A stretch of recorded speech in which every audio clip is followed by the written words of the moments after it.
Okay, 4.4. Here again is another little hit and run. We're going to look at 4 signs and how we use them. Have, want, right? So you claw at it, I want that. Like, and it's 5-8. Like. Hand shapes are 5 and 8. 5, 8.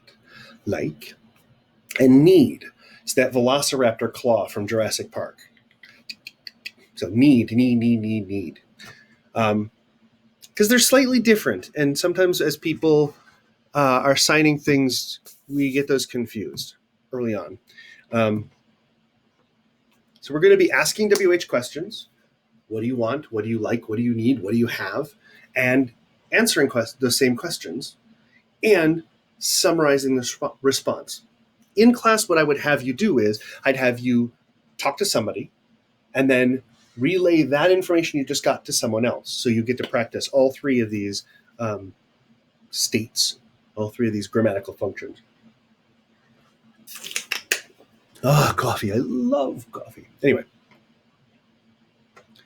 So the 4 simple questions we're going to play with.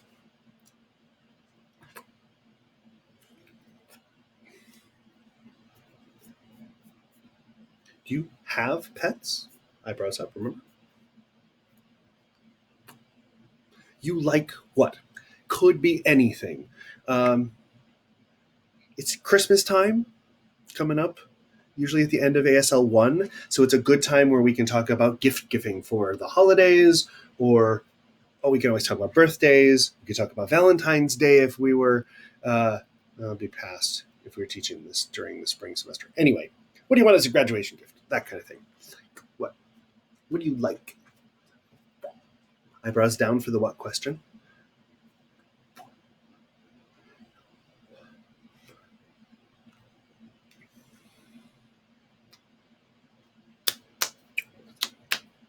Money, right? Need money. Always. And I put those little things like, what do you want as a gift? What do you need but you can't afford? Just as a way of sort of guiding the conversation, because then people could say, I want a moon. Moon. I'm not giving you a moon. I can't give you the sun and the moon. If you're looking for a relationship where someone gives you the sun and the moon, you're delusional. Okay, so have, like, want, need. So just right now, pause the video and think about, I have this. Pets is an easy one, or I have a car. If this was part of a conversation talking about transportation needs, but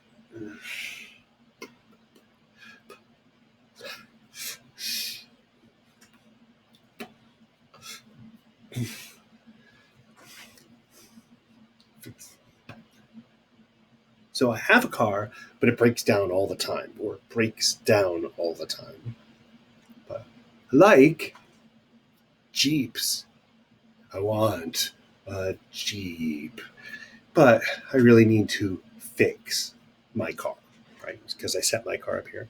Okay, so see how we're using sort of contrastive structure as I set up those responses?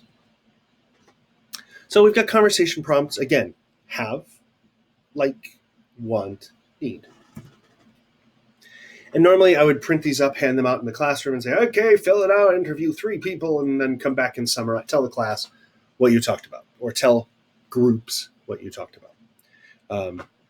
It's good. Like, depending on how many people, will divide up into groups. You go out and interview people and then come back and tell your group what you found. And again, be interesting. Don't just give one-word responses. Give a little bit of information. If you have a pet, talk about the pet. How did you get the pet? What's its name? Those kind of things. What does it look like? What's the color? Is it big? Is it small? Be interesting. You're at Kent State. You're an interesting person. You're not a boring person. You're an interesting person. And you shouldn't have to rely on lip reading. He's old. Everybody in the class knows these signs. So it's a good way to practice. If you have to, pinch them. All right. So don't use that crutch of or whispering. My dog. I'm not speaking.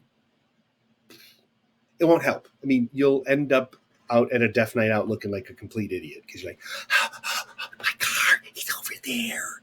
And then people will start to edge away from you. Even your own classmates will be like, they're being weird.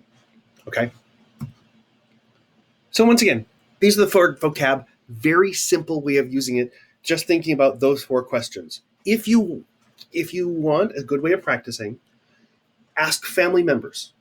Not even signing, just ask them to fill it out. Figure out how to sign it. And then if you're chatting with a classmate, practicing, sign those. Oh, my dad, he has this. He likes this. He wants this. Okay. So practice sharing that information back and forth. It's really easy. Once you do it, you're like, oh, okay, this is just like speaking English. You just have to remember the vocab.